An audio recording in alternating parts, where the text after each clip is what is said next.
Què es trobarà la gent que vingui a veure l'obra? Bé, doncs, l'obra la podríem definir com un drama familiar on els personatges segueixen una evolució que va des de no acceptar com són fins al final on cadascú pren les decisions que ha de prendre per un mateix. A mi m'ho preguntes, Nico, es tracta de que facis el que vulguis. Has de seguir així, si no m'ajudes, saps? Com definiries el teu personatge? La Maite és una dona molt covarda, que en cap moment s'atreveix a pintar-li cara al seu marit, que l'únic que fa és fer-li la vida impossible a ell i al seu fill. Padre, no diguis tonteries, com vols que en Nicolau ho digui al seu propi pare? Doncs el meu personatge és el doctor Tavoi i és una persona que el seu món està dins de la medicina i d'allà no surt. No li importen els sentiments ni res.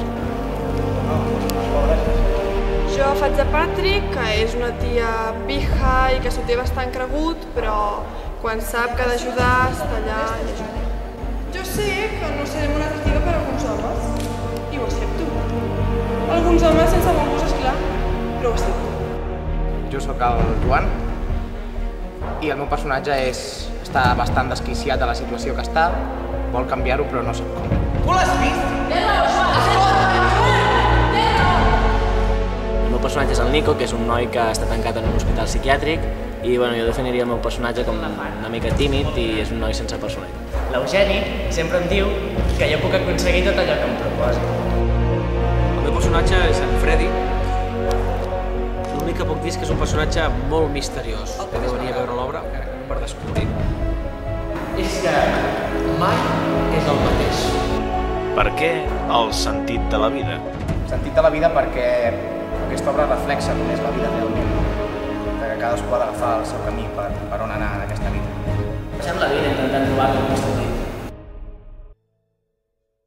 Bueno, portem setmanes treballant l'obra, a més és una obra molt entretinguda, té un final que no te l'esperes, és bastant sorprenent, val la pena venir.